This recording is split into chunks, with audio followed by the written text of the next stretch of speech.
All right, I was on live with my buddy Tish, and let's just say I want to kind of keep going. We've been messing around with acrylic paints, so I've got a bunch of colors all set up.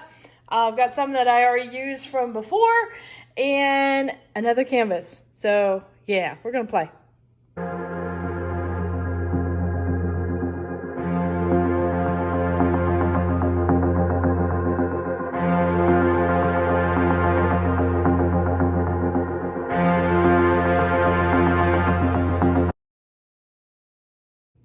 Howdy, howdy, this is Clara Lawrence.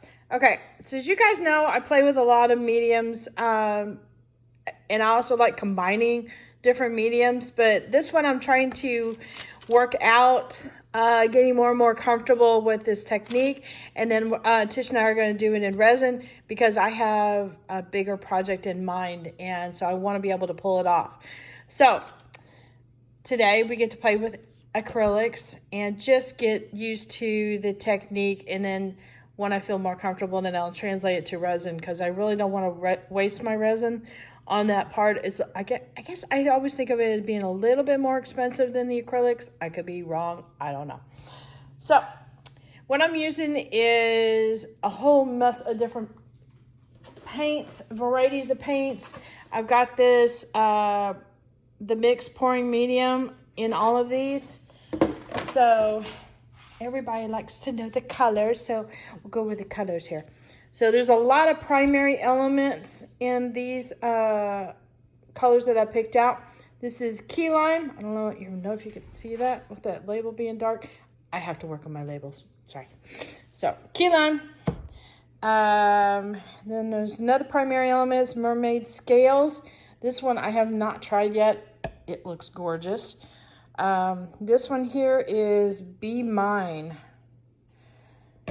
Let's see, what is this one? This is a Golden Fluids Prussian blue. I thought it might be a nice rich blue. I always like to have a little bit of contrast, something really dark and something really light in there. Let's see, primary elements, peacock feather. This one is gorgeous, absolutely gorgeous. I might pull this one in, and this one is boysenberry, and definitely pulling in this one, which is extreme sheen 24 karat gold. I'm gonna lay down on my canvas here. I've got a mixture, which you can't really see. It's a really dark purple. It's mostly black with Daxine purple in it from Golden Fluids. And then I've also got some white, which is an Amsterdam white, already mixed up that I can add to that. So a whole smorgasbord of colors. But basically what it is I'm messing with the blues with a little bit of hint of purple and some gold in there. So let's get to it. And one other thing, I'm also doing an open cup. So here is, if you haven't done an open cup, basically the premise is you put a skin coat down of your color, your background color, or you can pour a little bit of color around the sides of it.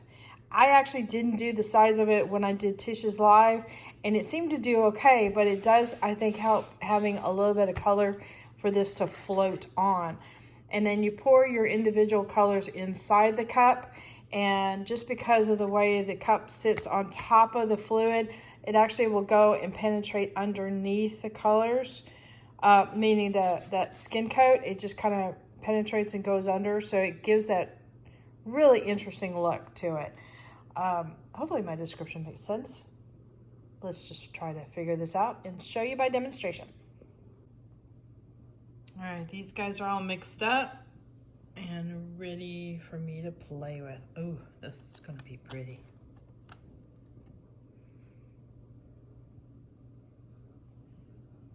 Ooh, fun.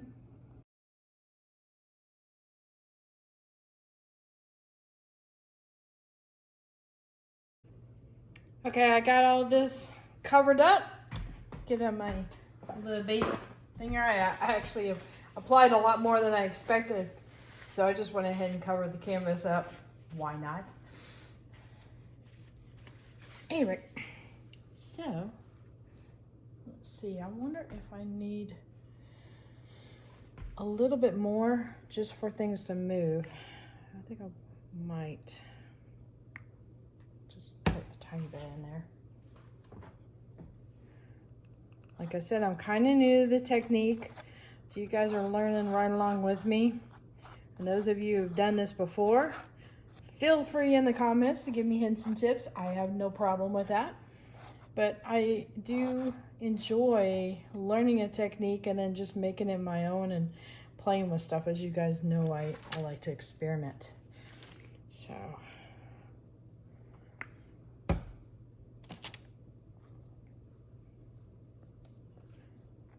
just want there to be enough for it to move on top of.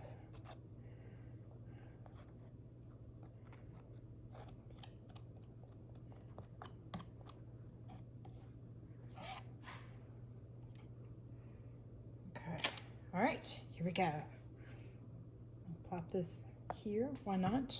Just a guess. All right, I'm gonna start this, nope.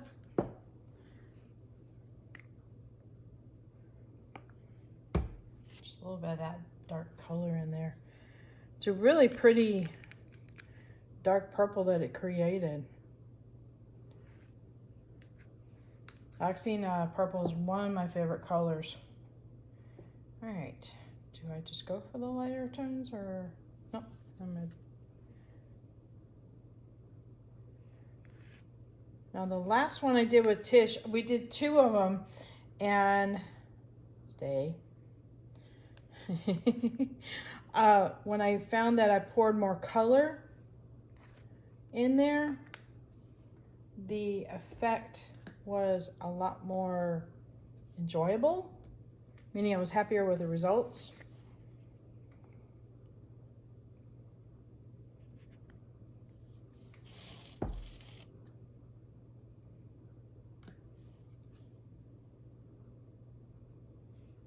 Second there, I thought I missed the cup.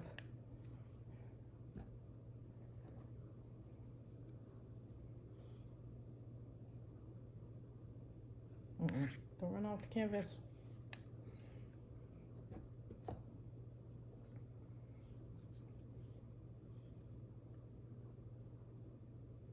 I'd like to lay out my cups when I'm doing some kind of what I consider a dirty pour type of a technique. I like to lay out my cups ahead of time so I know what order that I'm going to mess around with it. I can always change my mind, but when you get in the moment, you really want to have something to go from. And it helps out with any kind of pressure you're feeling. I'm going to tilt the canvas a little bit that way.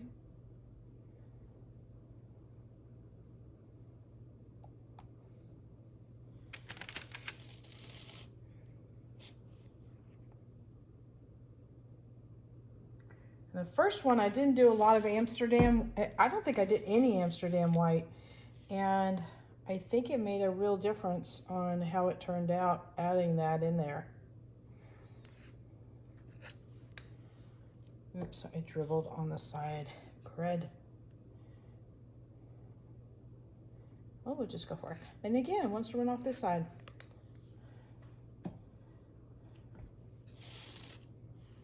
I was really iffy about having that light blue next to the key lime, but I'm loving how it blends together. All right, last couple.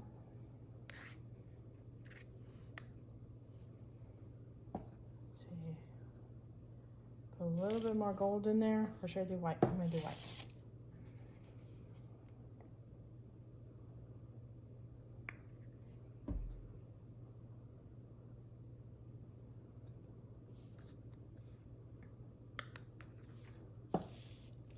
Again, changing my mind in the moment, and that's okay.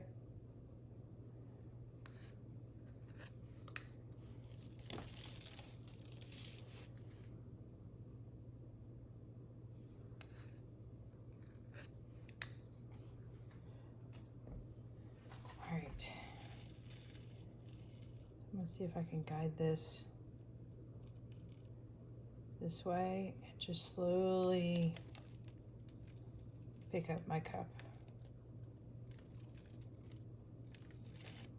So it becomes kind of a swipe instead of having that big old bullseye. All right.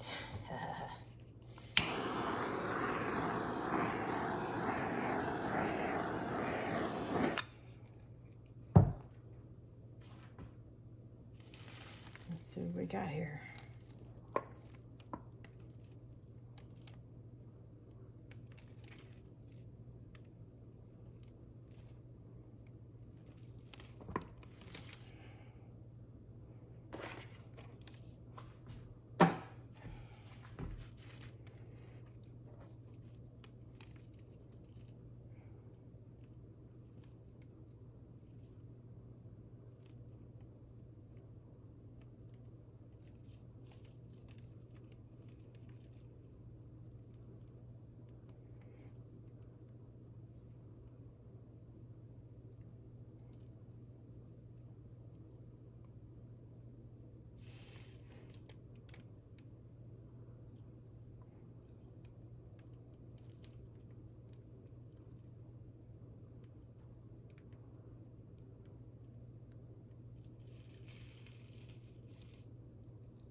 Didn't do my normal thing where I put some contrast colors in there, and I kind of wishing I had.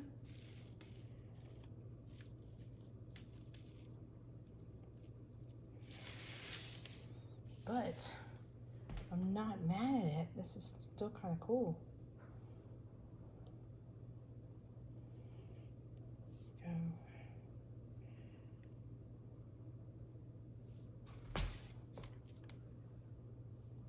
Kind of fun.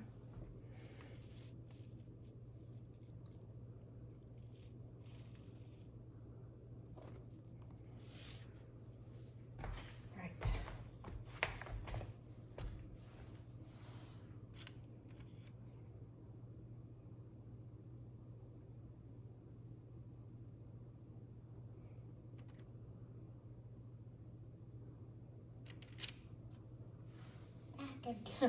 Sorry, I'm kind of like straddling the camera or tripod here.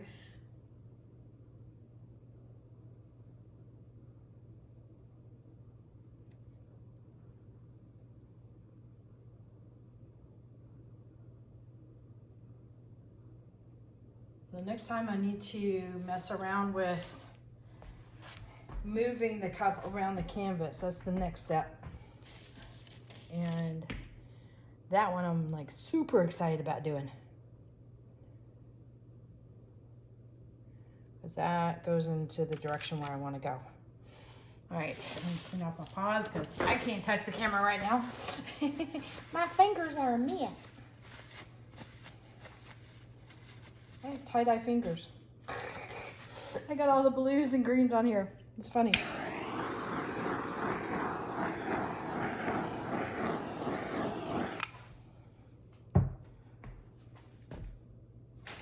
You know, I did a thing with Tish and my challenge one time.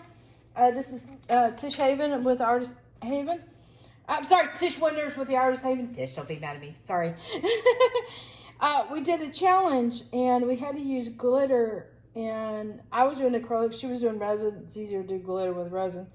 And so we weren't sure about how the glitter would work. And I'm kind of thinking about adding some in here. That looks like fire. That's cool. All right, I'm gonna go grab some glitter. All right, I have some glitter that's actually a chameleon glitter. If you notice as I'm moving, it kind of shifts between like this blue and a purpley color. Really pretty. But the other thing I like about it is the variations of sizes. So one thing I've definitely learned with glitter, I want to share, this is from my mishaps. If you are very solid with your, in other words, if you're not a klutz, you're probably fine just working straight out of the bag or something like that. But I always end up putting in a little bit in my cup because if I ever add paint to it, I don't want to ruin the big bag of glitter. I want to just only ruin a little bit. And it's kind of one of the reasons why artists will put their colors on a palette. So that way they're not leaving their paint exposed to the air and it dries, or that they accidentally contaminate their paint. Because, you know, art supplies are expensive. And they're especially expensive when you start, you know, accumulating, or you're getting into higher quality products and stuff like that. So this particular glitter here is meant for resin, so it's super, super lightweight, and it does not sink. So I thought it would work well with the other one, and it did, and it stuck. So this is at the stage where I added the glitter to it, and just made sure that I didn't overdo it. And to be honest with you, afterwards when it's dry and you tip it over, the stuff that didn't adhere to the paint will just fall off.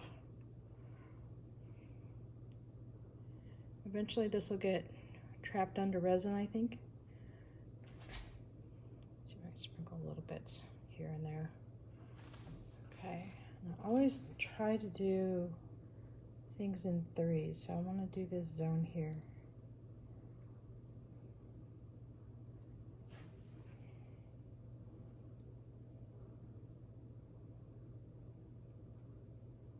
Just barely hitting it right there. All right, so this is a little bit different from your normal acrylic pour that you see, or at least I hope so. All right, let me bring you in for a close-up. That's fun. I'm digging this. All right, ready for the zoom in?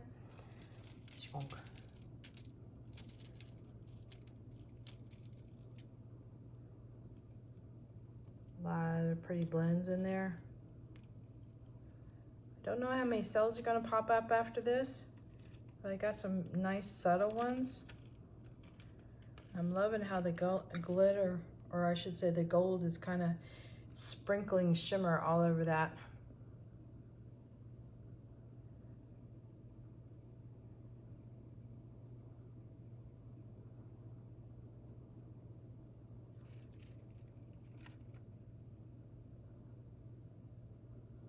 That's cool.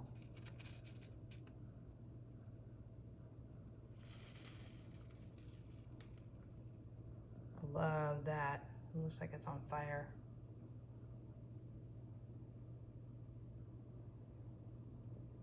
All right, I know this isn't resin, and I let you guys follow me because of resin, but it is practice for resin, so keep that in mind. Sometimes other mediums can help you out with new techniques.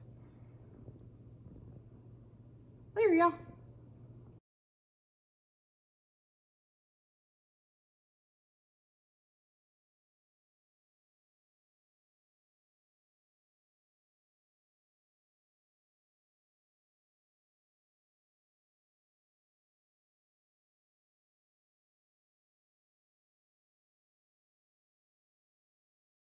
All right, hit that like button, hit the subscribe button, definitely hit the bell to get notified next time I put a video up.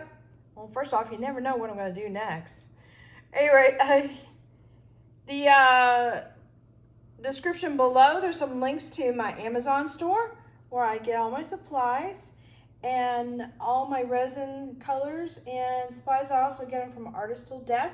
There's a coupon code down there, so check it out. And also my Etsy store. Go buy some stuff. I'm gonna put some merch up soon. I think I'm gonna work on some t-shirts this afternoon. So be looking out for that. There you go.